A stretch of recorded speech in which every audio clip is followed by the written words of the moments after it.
മുഖ്യമന്ത്രി ചർച്ചകൾക്ക് പിന്നാലെ കെപിസിസി അധ്യക്ഷ സ്ഥാനത്തിനായും നേതാക്കളുടെ അവകാശവാദം. എഐസിസി അധ്യക്ഷൻ മല്ലികാർജ്ജുൻ ഖർഗെയുമായി കൊടിക്കുന്നിൽ സുരേഷ് എം പി കൂടിക്കാഴ്ച നടത്തി. സംവരണ മണ്ഡലങ്ങളിലെ മികച്ച വിജയം ചൂണ്ടിക്കാട്ടിയാണ് കൊടിക്കുന്നിൽ സുരേഷിന്റെ അവകാശവാദം. എഐസിസി അധ്യക്ഷനെ കണ്ടെന്ന റിപ്പോർട്ടുകൾ കൊടിക്കുന്നിൽ സുരേഷ് തള്ളിയില്ല. കെപിസിസി അധ്യക്ഷ സ്ഥാനത്തേക്ക് എല്ലാവർക്കും ആഗ്രഹം ഉണ്ടാകുമെന്നും കൊടിക്കുന്നിൽ സുരേഷ് 24-നോട് പറഞ്ഞു.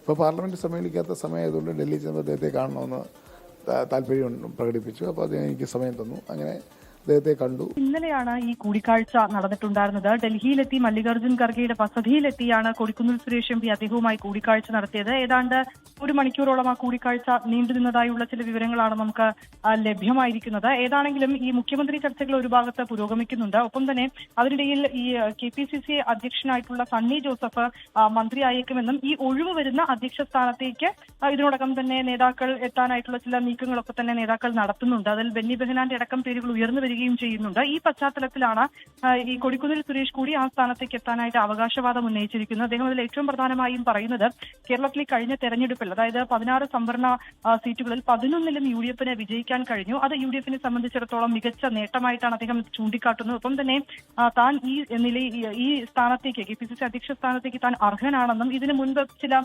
പദവികളിലേക്കൊക്കെ തന്നെ താൻ എത്താനായിട്ടുള്ള ഒരു ചർച്ചയും മറ്റു കാര്യങ്ങളും ഒക്കെ തന്നെ നടന്നിട്ടുണ്ടായിരുന്നുവെങ്കിലും താൻ അവിടെയൊക്കെ തന്നെ തഴയപ്പെട്ടു എന്ന തരത്തിൽ അദ്ദേഹം എഐസിസി അധ്യക്ഷനുമായി സംസാരിച്ചപ്പോൾ ഉന്നയിച്ചു എന്നാണ് നമുക്ക് മനസ്സിലാക്കാൻ കഴിയുന്നത്. അങ്ങനെയുള്ള ചില സൂചനകൾ കൂടിയാണ് നമുക്ക് ലഭ്യമാവുന്നത്. ഏതാണെങ്കിലും നമ്മൾ കൊടിക്കുന്നിൽ സുരേഷ് എം പിയുമായി തന്നെ സംസാരിച്ചു ഈ വിഷയം. അദ്ദേഹം പറയുന്നത് പോലെ തന്നെ ഈ ഒരു അധ്യക്ഷ സ്ഥാനത്തേക്ക് എത്താൻ അത് എല്ലാവരും ആഗ്രഹിക്കുന്ന കാര്യമാണല്ലോ.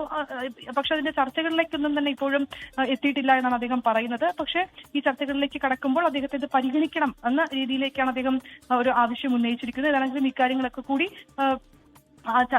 എഐസിസി അന്തിമ ചർച്ചയിൽ പരിഗണിക്കുമെന്നൊരു പ്രതീക്ഷയിൽ കൂടി തന്നെയാണ് അദ്ദേഹം ഉള്ളത്.